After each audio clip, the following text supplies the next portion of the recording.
Today, my guest, you've seen across WWE, TNA, New Japan. He is an international travel talent. He's held gold everywhere he's went. Mr. Doc Gallows. Doc, how are you, sir? I am doing great. Here we are on Developmentally Speaking, world famous. Let's get it going. I appreciate it. It can be a little hard to do this type of podcast because a lot of people during their time in developmental, if they didn't get called up, like wrestling's just not a part of their life anymore. So it's hard trying to track these people down. I'm sure that it is. And it goes one of two ways. There's usually, don't fucking talk to me, or Yeah, I'll do yeah, yeah, it. yeah. Yeah. Well, hey, I didn't say that. I just said we got to fit it into the schedule. So going back, what made you want to get into professional wrestling? What was it that hooked you to pursue this? I saw it when I was 8 years old, and I was absolutely obsessed. I knew I had to do it, and from that point on, the blinders were fully on. I thought about nothing else. Literally took a college football scholarship because I knew that it was a lot of wrestlers came from football. I had no desire to make it any further in football. I just wanted to get into high level, any kind of pro wrestling. So once I got to college, I started setting up the ring at the local indie week one. Started wrestling under a mask immediately, unbeknownst to my coaches. I ended up getting in trouble for that and had to make a decision and ultimately left college, which, I don't recommend. It did work out for me. And hit the indies while going to a local community college and working a job. And then I got the call early. I did the $1 Million Tough Enough in '04. Had a great first day, bad second day. I got cut. But they made the mistake maybe of giving me their contact info. So I had Johnny Ace's phone number and email, Tommy Dreamer, some other people. So I was just sending them my shit like every week. I was a 20-year-old kid, and literally they had a lot of experienced guys coming into DeepSouth wrestling. I would be the least experienced and the youngest. I think my age and my size were probably deciding factors. They needed some bodies to fill some space. And you get in however the hell you can get in, and that's how I got in. So during all that, so you did Tough Enough, and then what was it like after doing Tough Enough? Did you just continue to do indies while you were reaching out to them? Oh yeah, I sent him my shit every single week. I would send Johnny my stuff, and ironically, it must have been just to amuse himself with the position of power that he had and how busy he was. But I would call him weekly, and I had it in my head like, okay, well they get home from TV on Wednesday, so he's probably going to be in the office Thursday. So I would call him like Thursday mornings, and then I would try to pinpoint when I could get him. Then if I didn't get him, I'd call him back. But he would talk to me, and I think it was just to hear the ridiculous shit coming out of my mouth, because I would say, well, you just need to get me in there, and, I can be the champion within a month or so. I didn't know. I'm just talking. So, yeah, I think it probably amused him a little bit. Now, were you doing dark matches of any kind during this time, or was it straight just calling, So doing indies? my dad at the time had gotten rid of the answering machine in our house. So as I had just gotten a cell phone, they didn't have, or I had a cell phone, but for some reason they had my parents' home number. So when I finally talked to Tommy Dreamer and he got my cell phone number, he was like, "What kind of wrestler doesn't have an answering machine?" And I was like, "I mean, I still live at home. Like my dad doesn't want the telemarketers calling." So he said, "I've been trying to get in touch with you to book you for extra work." So I went a few times as an extra. I was one of the Kurt Angle cops for the Kurt Angle challenge, holding the gold medal in the ring, shaking like a leaf on a tree. I did security a couple of times. I never actually had a dark match, but in that time period, everybody was vying for the dark match, which is a Mhm. complete thing in the past for like independent people now. But that was the thing. Like you need to get up there and try to get your dark. And I remember being in Virginia one night, and this particular guy I knew from the Independents goes, "Oh, I got the dark with so and so, but I wish I had it with you." And I was thinking, why? But yeah, I never had the dark, but I did security a couple of times, and I was hired shortly thereafter. I got hired in March of '05, and I think that Tough Enough was like the end of the summer of '04. So Mhm. like 6 months of just sending my shit and bothering people, and that's kind of how I got in there. What do you think the deciding factor was that they're finally going to take a chance with you and sign you to a developmental deal? I think that literally they opened a second territory in Deep South, and They needed enough people. And I think with me, it was like, well, he's so young. Let's Mhm. take a chance. And if it doesn't work out, it's obviously not a big investment. You do enough of these to know that it's not like now where they get paid real money. Basically, the stipend, you come in on the minimum, the 500 a week, and you move into your apartment and you shoot your shot. So I was there from the day DeepSouth opened until the day it closed. Then went to OVW. You had to go for 6 months to OVW if you're already called up on TV. If you weren't, you moved to the newly formed FCW, which of course turns into NXT eventually. So what was your first impressions of that WWE style and getting into Deep South? Because Deep South isn't talked about a whole lot. Well, like I said, I was in the first 16 hirings, and I had Mhm. nothing going on, and I started getting a check. So I just drove to Georgia before were required to be there. And I got there, and I was like, I'm ready to start this. So I just started seeking everybody out. And first person I met was Mike Knox. Shortly after that, I met Bill DeMott. And then, for those of us who were already there, the first thing we did was we didn't even have, the building was being finished. So we started at Gold's Gym doing cardio sessions for those of us who are going to prepare for the beginning of developmental. So that was like our get to know you time with Bill, and we would go in and we would do these workouts in this big like aerobic room. We would do cardio, we would do all that, and then you would like lift weights on your own. But it was getting used to Bill and his style. But I was so young, it was like going to the military or something. I don't want to compare it to that. I'm not saying it's that, but just like whatever they say to do, I'm here, I'm doing it. Like I have to make it. I gave up all my other opportunity in life, and this was the goal. So here we go. So we went from that to then the building had a dirt floor in it, and they're constructing it around us, and they put the ring in there with the dirt floor, no AC, and in the Georgia spring and summer heat, and you know all the stuff you hear, the 500 squats, a couple hundred push-ups, start bumping in the ring, bring extra shirts and shorts because we sweat through them, and this is going to be grueling, and here we go, and that's how it all started there for sure. Is that the vision you had for signing with WWE? I had no idea, and I just go. I came from hard ass football coaches and people in my life that you got to work hard to get what you want. So I wasn't like offended by it, like I think some people might have been a little later on. It was just like, well, let's strap up and see what we can do here. We have to make it. So you know. How was it learning from people like Bill DeMott in Deep South? Uh, Originally, it's just Bill DeMott and Jody, and the first thing that you learn was you have to be in the best shape of your life for this, because Bill, as you hear people with varying opinions over the years about this short time period in existence that Deep South was, about whether they loved it, they hated it, it was terrible, it was this, it was that. But for me, out of the gate, it was like you have to be in really good shape to wrestle at this level. And he was getting us in shape. It was, old school Japanese style training, and that's kind of what it was. And then, they start to teach you more on the wrestling end and the TV wrestling end. And then Jody Hamilton would come in, and a lot of people would kind of eye roll Jody's stuff, but I love listening to him because I love the history of the business. And Mm. some of the stuff he would teach wasn't even being taught anymore. And it's not like a ton of stuff I ever used in matches along the way, the last 20 few years or whatever, but it was all interesting to learn. But then, they would once we were up and running, they would send the guest coaches down. Dave Taylor starts coming. He becomes a fixture, a staple. He's there all the time.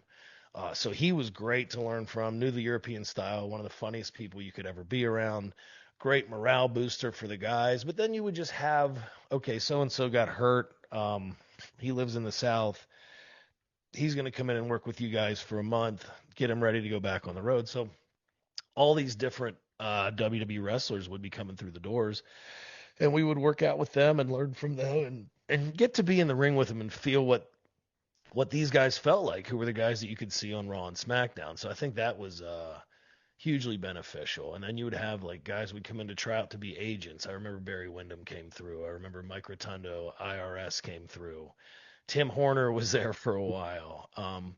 Just tons of people like that would come through, and then they would guest coach for the week or a couple of days or a session, and it was just getting a different perspective from somebody else because all these people had made their way in the business. So whatever works for this guy may not work for you, but maybe this next person come along you can really learn something from. So, and especially at that point in the business, I think you should just have your ears open, and mine were. So I just tried to be as much of a sponge as I could. Now, were you pitching stuff for you to do, like who you wanted to be, or was that more of a they had an idea for you?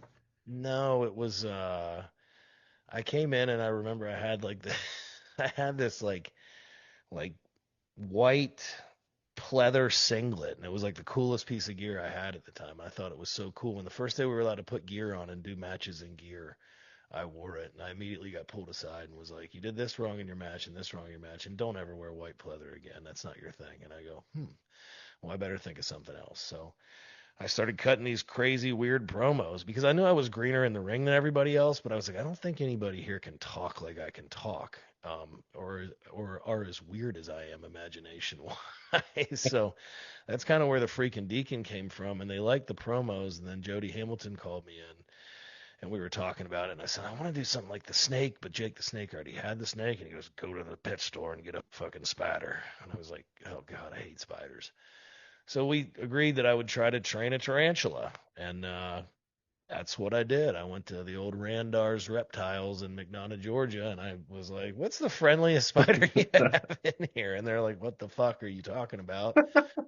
And I bought a tarantula, and I started kind of working with this tarantula, which I started out deathly afraid of, but I was like, "Make it or bust. I'm gonna get over my spider thing." Um, And I did, and I hung out with the spider, and he became a great party trick. You know, we would pull him out after the bar and play with him. It was fun. But that became part of my act was the tarantula, and I would come out and I would talk to the spider, and I would beat the guy, and then drop the spider on him, and he would crawl around. Actually, Nick Patrick, who was Jody's son, who was a senior WWE official at the time, was the first person who said, when it started, I would cover the person with a sheet like they were dead, then drop the spider, but that was more because of everyone having arachnophobia. And Nick Patrick said the only way this thing will really get over is if you drop it on somebody's bare face, and I will volunteer to do that. So Nick Patrick, who's reffing these matches with the Undertaker and Batista and the champions of WWE, gets kicked in the face, and then he lets me drop the spider on him. So I always appreciated Nick for being the first person to take the tarantula. Now, was this a character that was ever like sent up to Stanford to see if they were going to call you up and do this? And was there any plans for the freaking Deacon to be on the main roster? Yeah, there was a lot of feedback about the freaking Deacon. The first thing I got was Stephanie McMahon said, "You're really weird. Be weirder." I go, "Okay.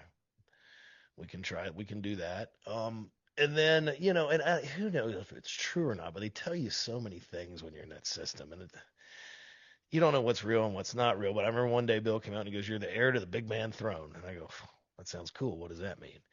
And then he was like, "They're talking about you being the third brother of the Undertaker and Kane." I go, "Holy shit, I'll be a millionaire next week." I'm thinking, and then at one point I heard that the WrestleMania where Boogeyman debuts that originally Mhm. was supposed to be the freaking Deacon, and then I won't get into my opinions on who changed it. Doesn't matter. But that got changed. There was no freaking Deacon for that. Um, and then I I got called to do the Kane thing when they're promoting See No Evil. So that was a whole Mhm. other developmental thing. We had secret Kane practice because it had to be all kayfabe that nobody could know. So like it was like the short straw crew, like MVP, Mike Knox, obviously me, a couple of other guys who could keep the secret. Micah Taylor, the late Micah Taylor, God rest his soul, would do fake cane practice. But fake cane practice was awful because you'd have to do the regular practice all day. Then you get choke slammed, tombstone, and clotheslined off the top rope by me, who's trying to learn how to be Kane for another couple of hours. They're like, fake Kane practice, fuck you, you know. So we would do fake Kane practice. But anyway, Kane was to promote the movie See No Evil. So the whatever that thing does, 4 or 5 weeks, he choke slams me, throws me out the door. I'm back to developmental. Then it's like, okay, they might want to use the freaking Deacon on SmackDown. And I remember I had to, like, the first dilemma was, how do you travel with the spider? I've Mhm. just been driving to the same building in Georgia with him. Well, you can't fly with this thing per se in 2006 or whatever it is. So then the idea was maybe you could get a different one in each town. Well, spiders aren't as easily trainable as loving puppies. Yeah. So the spiders were aggressive as shit.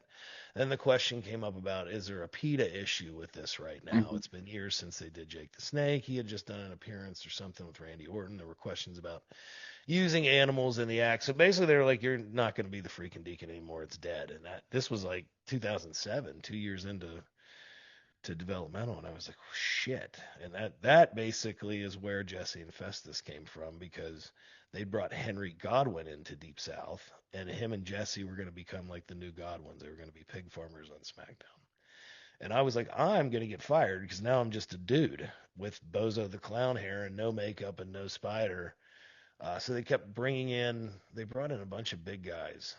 Big Tilly from TNA, another big giant dude. I can't remember his name. That was like a 7-footer. But they were all trying out to be Ray's big hillbilly cousin. And I was like, I got nothing. So at this time, um, Bill had been let go, and they let Dr. Tom Pritchard. He was in charge. And I said, can I try out to be the redneck? And he goes, yeah. He goes, we're going to do promos like Monday, and this is like a Friday. So I rented like the blue collar comedy tour, and I just started kind of taking shit from all their sayings. And I went and got some red man and some overalls and made myself all dirty looking. And I came in and I auditioned to be the pig farmer. And they go, okay, well, you got the gig because the promo was good. And that's how that started. And then it morphs into, Vince wanting Festus to be what Festus was. But yeah, that was kind of my gimmick journey through developmental. Now, at what point did you go from Deep South to OVW? So like I said, I was there from the day it opened to the day it closed. And oh boy, this is the part of the story that can never publicly be known. But there was an issue that I had, a personal Mhm. issue within the walls, where I was in contact with John Laurinaitis, and he goes, "Well, don't worry about all this. I'm shutting the fucking thing down next week or in 2 weeks. Don't tell anyone." And I go, "Fuck, man!" So like every day I'm in there, just like do do do do do, and I have to keep this secret. So I'm just waiting for the inevitable, and then one day, like they call us in for a meeting after practice, and they say, "Wear your business casual." And he comes in, he goes, "We're shutting the fucking thing down. Anything that says WWE on it, there's a semi truck out back. Loaded onto the truck, no questions asked." So we're just tearing down, Deep South and loading it onto a truck. And I remember the assassin Jody Hamilton was unhappy, and people from there were unhappy. But we work for WWE technically, so we over the next few hours loaded all this stuff up onto a semi, and then I think he took us all to Hooters on the company card, and we had a big party, and they told us if you had not been called up, FCW, if you had, you're going to OVW for 6 months. And then we all moved. Me, Ray Gordy, Jesse, Matt Cardona, and Brian Myers, Angelina Love, and Jay Bradley were like the six, and we moved to Kentucky and started up at OVW, which by that point we were on the road doing a full SmackDown schedule, house shows and TV. Then OVW had TV and house shows as well, and also training. So 7 days a week, brother, for 6 months. So, what was your first impressions of OVW and the different styles between Deep South and OVW? I was excited to get to OVW, to see OVW. I'd heard so much about OVW and how great Danny Davis was at OVW, and I still think that he was. I just think that when we got to OVW, the existing parties at OVW were not happy to have their new guests because it's competition. These guys are already on TV. So, I mean, Al Snow was there. I don't know that he loved the Deep South people, him and Bill. Although friends felt like they had a friendly rivalry about the talent and who had who. I remember Robert Gibson being there, and he was great. He was hilarious.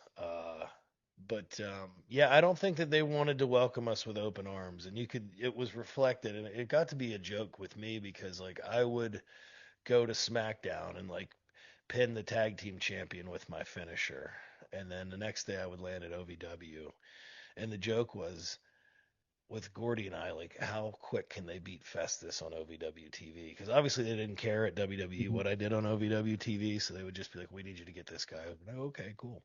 So like I'd have a 5 minute match, and the next week I'd have a 4 minute match. It's like all the big guys and all the killers that they were trying to build in OVW. And I remember I walked in one day and Al was like, "Yeah, I need you to get this done in about 2 minutes." And I was like, "How about if I get it done in like 60 seconds?" He just runs right through me with his finisher and pins me 1, 2, 3, and he goes, "Oh, that's great."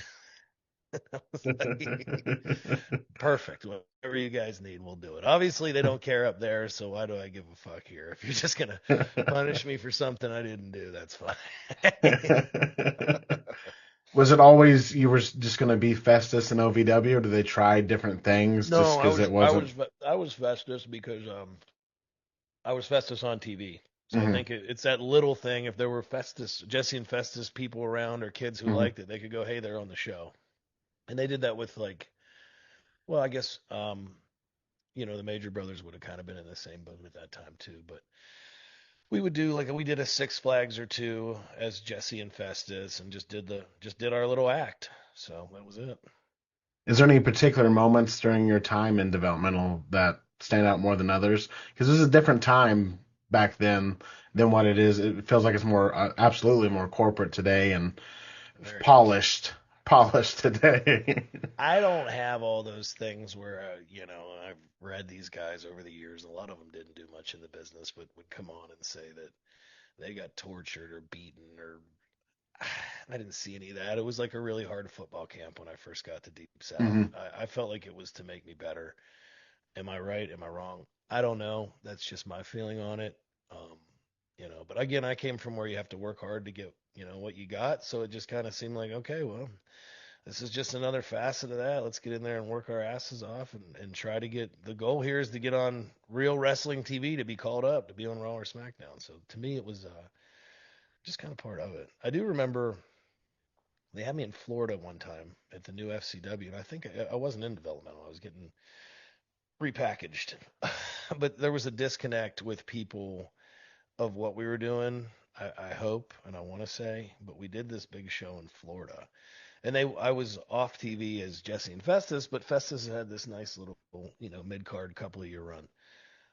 So they're advertised as Festus is here, and they had like another WWE guy or whatever. So they sent me out, and I guess I should have known, but how would you? But they had me walk this long stage and then do stairs down to like an aisle and then go up into the ring. So I'm doing Festus solo without Jesse, which might not sound that weird, but if you can imagine doing that character without the guy leading you around, if we all remember what that character was. So they hit the music and I walk out and I'm just doing the gimmick and I'm wandering around and I realize that the entire stage are families with special needs children that are all there for this charity thing. And here I am, essentially pretending to have whatever's going on with me. And I mean, I felt about 3 inches tall when I had to do that. The parents were murdering me with their eyes. So that was one that I didn't enjoy. But is what it is. What's it like being with WWE so long and doing all these different characters? Is that something that's hard to do, or is it easy for you to like just transition into what may because it's different eras really. So Oh yeah, people may remember Festus, people right, remember you in Punk, and then people remember the right, Good Brothers. So it's really cool to see the longevity that you've had, and what's it like yeah. doing all that because it's like truly different eras in WWE. Well, I mean, Festus literally was. I'm gonna try to be a pig farmer, and like I don't know if that'll be great, but if it gets me a gig, I'll do that. And then literally, we're in the ring putting together our first squash match that they would do then.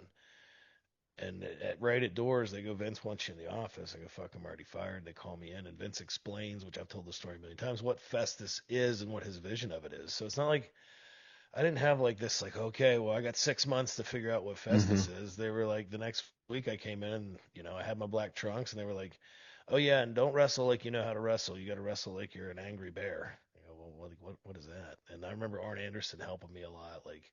I didn't throw regular wrestler punches anymore. I would throw these like bear paw things, and we would think of stuff I could do that was non-traditional. But it was literally like, I was already called up. Don't fuck this up. This is your spot, and Vince thinks it's funny, so be that.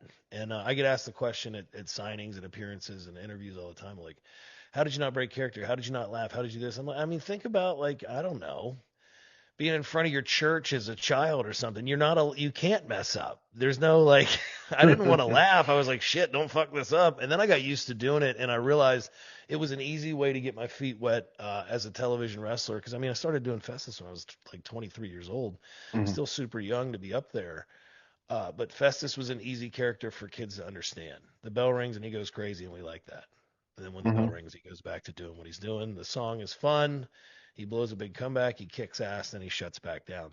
So it was engaging and it got a good reaction. So it was an easy way to like I don't know. Once I figured out how to do the gimmick, it was an easy thing to get used to being in front of arenas full of people and TV cameras on you. It probably helped me, um, Hmm. you know, with my nerves throughout my career because I started out doing that, and I was just, kind of this shell of a man who played this character, and people were like, "You embarrassed of it?" No, it bought me my first house. There were a bunch of action figures, and it's exciting time for me as a young man. Is there any particular WB moments during your tenure there that stand out more than others to you personally? Because everybody, Uh, I'm sure, tells you their favorite, but something that means something to yeah, you. yeah. Like I mean, I remember the first big match I had on my own was like Festus versus Undertaker, and people seemed to really like that match. That was one. And then, they took Jesse from me and they separated us, and I was always like, well, what's a Festus without a Jesse? He's got to have Hmm. a leader. And then they put me on Raw by myself, and I was like, this isn't gonna work. Like it was clearly I was demoted on the card or whatever. So then when I got to come back and do straight edge, that felt like a cool opportunity to be something closer to myself. And then I got let go before my 27th birthday, so I had a whole WWE run, and then ended at 26. And then it was just like, well, here we go. Now I can do all this stuff that I wanted. I want to go to Mexico. I want to go to Japan. I want to go to Puerto Rico. I want to go here. I want to do this. And did that for a few years, then hopped over to TNA.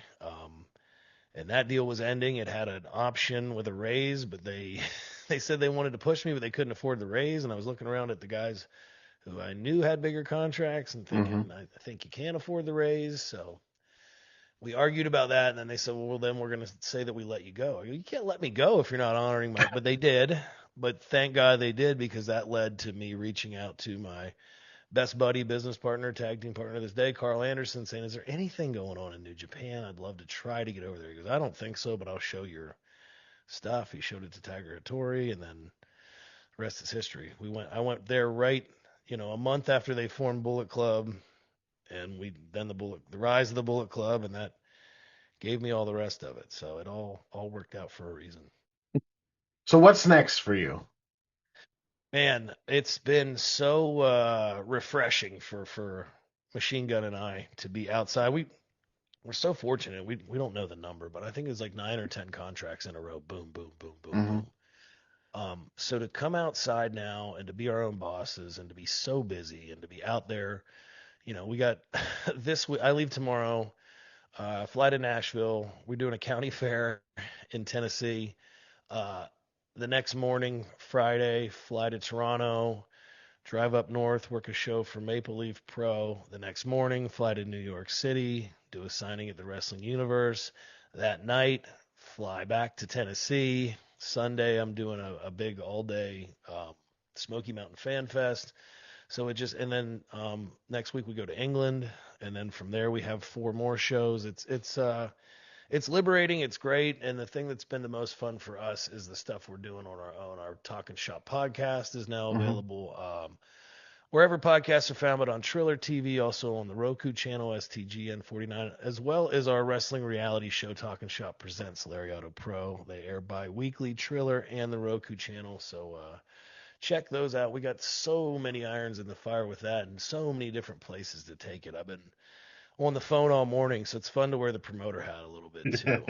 It's a hell of a lot of work, but it's very rewarding. So I think we're both just thankful that we can do that. And the only regret we would have these times when we would like go back to WWE or whatever was you kind of have to abandon your own brand. And now we're in a Hmm. space and time in wrestling where if we ever did go back somewhere, we wouldn't abandon the brand and we wouldn't have to. But I think that the podcast, our show, um, all the stuff that we're creating on our own is most important to us now, and it's nice to have the freedom to do that. Absolutely, and you guys are truly valuable in what you're doing, and you're proving, there is a lot of value with what you're doing, and the fans are really behind it. So it's really cool to see that, yes, you work for these places, but those places didn't define you. No, and I think that that's the most important thing about having your own identity is just what you said. And we've been chugging along long enough, like us or hate us. People know who we are. They know we're doing things, and we're just two guys who absolutely love professional wrestling. And Hmm. and over the years, that's been bent a little bit through character things that we've said that people took seriously, guys. We're not always telling the truth when we're cutting a promo. Um, but yeah, it's just it's an awesome opportunity right now. It's an awesome time, and I can't wait for people to see what all's next. We got some big announcements coming up over the next month or two, and people are gonna go, "How the fuck are they doing that?" But we're doing it, you know. Where can people reach out to you at? The underscore big LG on X and on Instagram. We're both on TikTok. The website for Lariato Pro Wrestling, our promotion is www.thelpwg.com. You get a chance to see us live, come see us. Be a part of reality television, man. If you had any advice for anybody getting into professional wrestling and pursuing, a bigger company, what would it be? I'd say the same thing to everybody. It was told to me at a young age. Don't take no as an answer. No's not an answer. It's just another question. Keep swinging, find your way in there. Nobody can hold you down. Um, just an undying belief in yourself. I think that that means more than anything else. Absolutely. Well, I just want to say thank you for taking the time out. Thank you for what you've done for professional wrestling, what you continue to do, sir. It's been really cool to see the longevity you've had and all the success you've had over these years. Well, I appreciate it, Brian. Longtime fan of the show. I see your clickbait stuff all the time, and I always give it a click. So good to be on here, and good luck to you. Good luck to everybody else, and please keep following the Good Brothers. Absolutely, sir. And if there's ever anything that I can do, please feel free to reach out. I appreciate it, man. Thanks for your time. Thank you.